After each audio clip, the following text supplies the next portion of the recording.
a whole lot of defense to lean on. Ryan Clark alongside. And I try to get what we talk about in the room to the set, and that's sometimes a challenge. But the point that you and I were making as we talked about the value of home field is we've seen Green Bay go on the road, play San Francisco, play the Chargers, and look a mess. How significant might it be for them if they're at home? No, it's huge for this team because they're 7-1 at home, and that loss is early on in the season to the Philadelphia Eagles. They are a better team there. This defense is better there. But more importantly, they protect Aaron Rodgers, and Aaron Rodgers has been a better quarterback at home than he has on the road. And so you want to make people come to Lambeau. And don't get me wrong, Scott. It's not because Lambeau is this big, scary place and people can't win there and no one wants to play in the weather.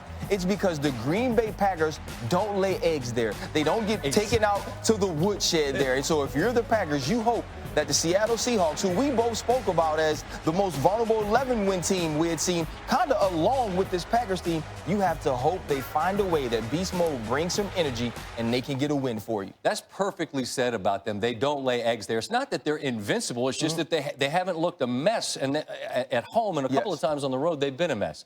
I don't think Kirk Cousins was a mess tonight, and I talked to Booger about I think the primetime record is overstated as a result, as it has to do with it being his fault.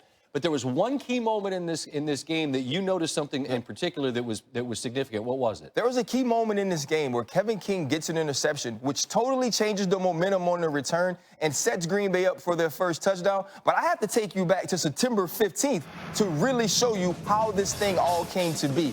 Here you're going to see a great play by the Minnesota Vikings. This is Jair Alexander and Kevin King right in front of Stephon Diggs. You're going to get a deep post with a high crosser. The crosser will pull the free safety out of the middle of the field. Here is a zombie call. You're expecting Jair Alexander to get over the top of Stephon Diggs and make the play.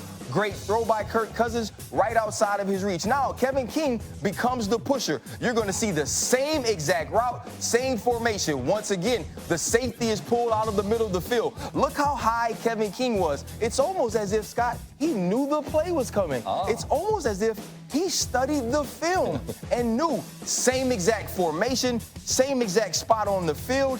This could be the play that we're getting. They communicate it. They make the adjustment. You get the pick. You win the game. That's what this game is about. In college, they'll give you a year to fix some of your problems. You got to fix them in the same season, sometimes the same game, and the Green Bay Packers did that. A little bit of that Ed Reed that Belichick talks about when he baited Peyton Manning into that throw, turn and ran, and he got that pick. That's really interesting. Now, I mentioned some breaking news, and you just alluded to it.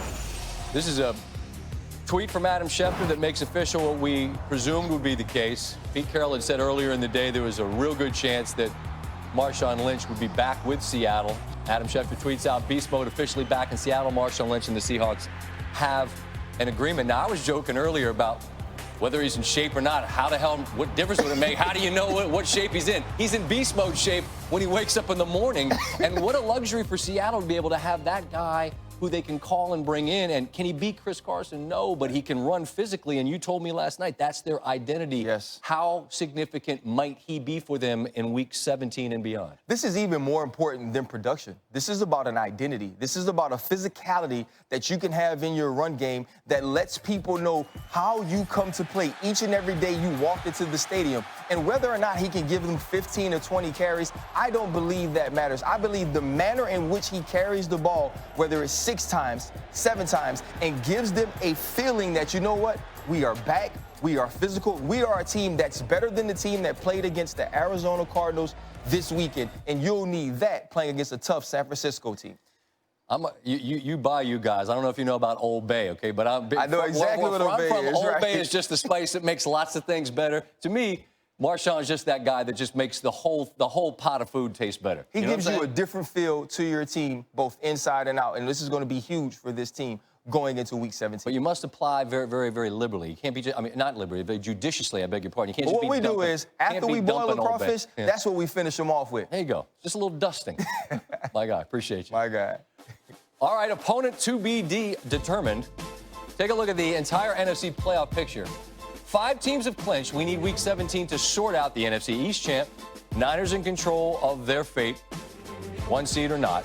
Win in Seattle in the conference. We will walk you through all of these scenarios for the playoffs. 4 teams are still in play for home field advantage in the NFC entering week 16. We'll hear from Aaron Rodgers on winning the NFC North. We finally get some clarity about playoff seeding. We know who the 6 is anyway. It took till the end of Week 16 to get there.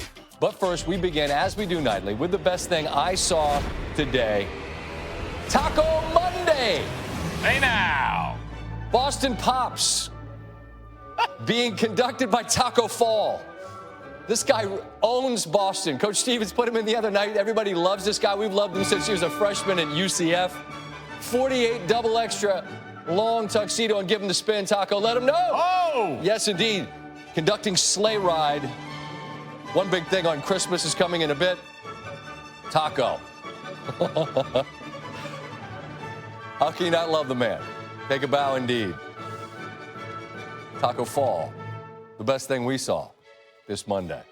And Clark on the significance that could play for them. Vikings lose, and if nothing else, we know that they clinch a seed. It's the last one, but better there than out. They're the 6th seed. They will travel either to New Orleans, Seattle, or Green Bay. Time now for the Ram Trucks post-game report. Lisa Salters with the winning quarterback, Aaron Rodgers. Aaron, again, it may not have been pretty at times, but at what point is winning ugly beautiful? Winning is always beautiful. And defense wins NFC North championships. Yeah, you told us before this game that this team really has defensive juice. They showed it tonight. Just what did you think about where your defense played? Well, they kept us in it. After the fumble on the first possession, held them to 3. We had 3 turnovers, and I think they only gave up, 10 off of those? That's pretty impressive. Big pick by Kev there in the return to set us up, and we put something together there in the second half.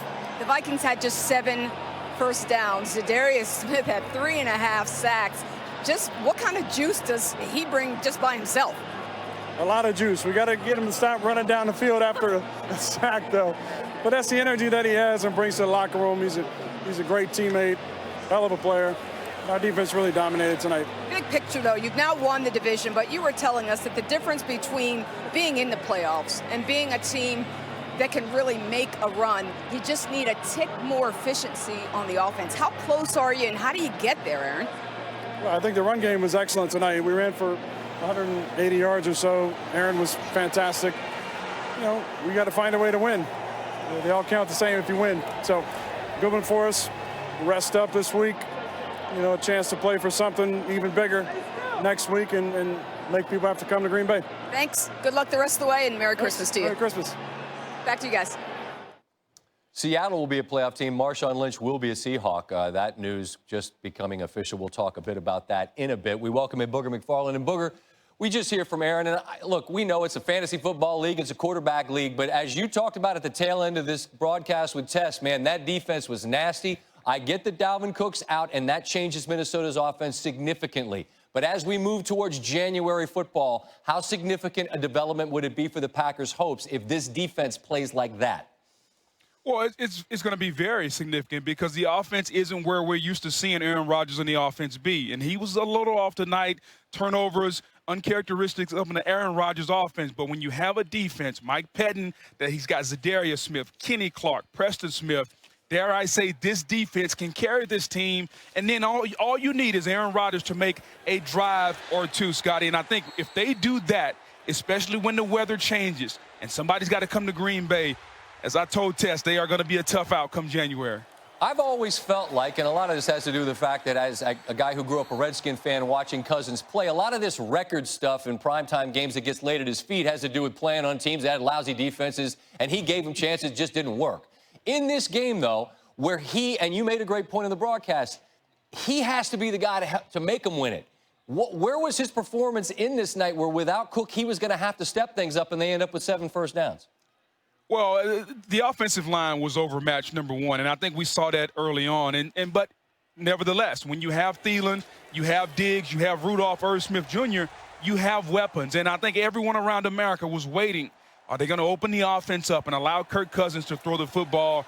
And they just never could. And I think the narrative about a quarterback's win-loss record, to me, that's a silly stat because you win and lose as a team. But at some point, you want your quarterback to be the reason you win. And I think that's the biggest thing for Kirk Cousins. Has he ever or is he ever going to be the reason they win a game like tonight? And he had an opportunity. no Dalvin Cook. The run game wasn't going, and Green Bay dared Kirk Cousins to win this game, and he couldn't. And I think